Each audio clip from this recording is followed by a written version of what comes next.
विलुप्ति शब्द तब से हमें परेशान कर रहा है जब हमें इसके बारे में पता भी नहीं था। ऐसे समय में जब प्रजातियों के लुप्त होने की अवधारणा को हम समझ भी नहीं पाए थे, विलुप्ति को प्रकट करने वाला पहला जीव शायद डोडो ही था।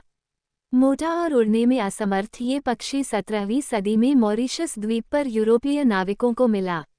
पश्चिमी लोगों द्वारा किए गए शिकार के कारण इस पक्षी के लुप्त होने को सबसे शुरुआती ज्ञात विलुप्ति माना जाता है। डोडो मॉरिशस द्वीप का स्थानीय पक्षी था, जिसका सबसे करीबी जीवित रिश्तेदार निकोबार कबूतर है, जो भारत के अंडमान और निकोबार द्वीप समूह में पाया जाता है। पर विलुप्ति के बावजूद 4 शताब्दियों से डोडो हमारी कला और तर्कों में एक प्रतीक बनकर रहा है। डोडो का प्रतीक समय के साथ बदलता गया है। यह विभिन्न रूपों में दृष्टांत, मजाक और चेतावनी के रूप में रहा है। जब हम इसे मनुष्य के विनाशकारी लालच के प्रतीक के रूप में देखते हैं, तो पछतावे और दुख से बचने का कोई उपाय नहीं दिखता। लेकिन डोडो का संदेश हमें आशा की ओर भी प्रेरित कर सकता है।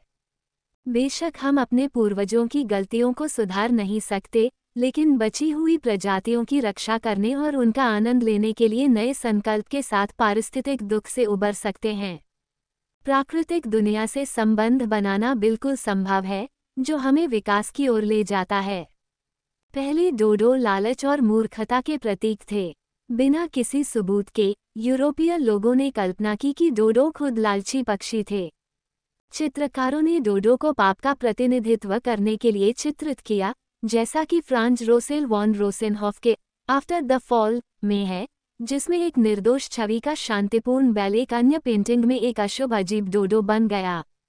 चूंकि एक डोडो का वजन आसानी से 50 पाउंड हो सकता है, ऐसे में उसकी मोटाई उसकी अजीब छवि को बढ़ावा देने में मदद करती है। एक डोडो से 25 नाविकों का पेट भरा जा सकता था, भले ही डोडो का मांस चिकना और बेस्वाद होता था। फ्रांस में डोडो को नजाकत का पक्षी के नाम से जाना जाता था। नाविकों द्वारा शिकार किए जाने के कारण तथा यूरोपीय लोगों के साथ आए चूहों और सुअरों द्वारा उनके अंडों और आवास को नष्ट कर दिए जाने के कारण डोडो लंबे समय तक जीवित नहीं रहे। आखिरी डोडो को वर्ष 1700 से पहले ही मार दिया गया था। उस समय मानवता आसानी से किसी प्रजाति के विलुप्त होने की कल्पना नहीं कर सकती थी। डोडो के गायब होने के बाद कई लोगों ने सोचा कि उनका गायब होना मनुष्यों के लिए एक दिव्य संदेश था। उनका प्रतीकवाद धीरे धीरे बदल गया, उन्हें लालची पक्षियों से यूरोपीय लालच के प्रतीक में बदल दिया गया। फ्रांसीसी जीवाश्म विज्ञानी जॉर्जेस कुविया को लोगों को ये समझाने में 100 साल से ज्यादा का समय लग गया कि पृथ्वी से प्रजातियों को हमेशा के लिए खत्म किया जा सकता है। जीवाश्मों का इस्तेमाल करते हुए उन्होंने 1796 में तर्क दिया कि प्राकृतिक आपदाओं के चलते कई प्रजातियां विलुप्त हो गई थीं। मनुष्य हिमयुग के बाद से विलुप्ति का कारण बन रहे थे। विशेष रूप से न्यूजीलैंड में पोलिनेशिया का विस्तार बड़े पैमाने पर प्रजातियों के जिसने शुरू में यूरोपीय खोजकर्ताओं को परेशान किया। लेकिन यह विचार उन्हीं यूरोपीय लोगों के लिए लगभग पूरी तरह से नया था। मैरी शैली और लॉर्ड बायरन सहित रोमांटिक कवियों और उपन्यासकारों ने भूविज्ञान के प्राकृतिक समापन बिंदु के रूप में मानव विलुप्ति की कल्पना शुरू कर दी और डायस्टोपियन निराशाजनक रचनाएं लिखीं, जिनमें पृथ्वी को अंततः मृत्यु उपत्यका से अधिक नहीं बताया गया।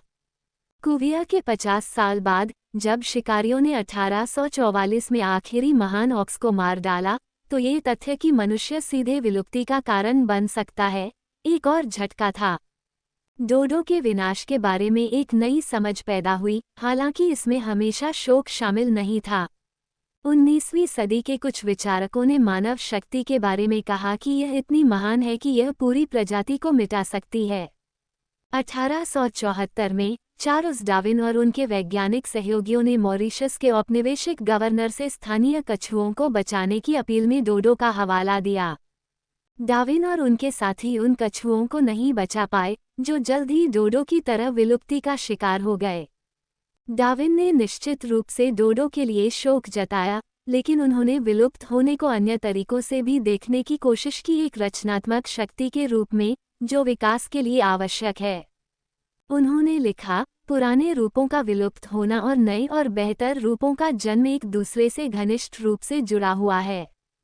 उनके अनुसार एक प्रजाति का विनाश बिल्कुल नई प्रजाति को जन्म दे सकता है। इसके पीछे तर्क ये है कि डायनासोर के खत्म हुए बिना स्तनधारियों का उदय नहीं हो सकता था।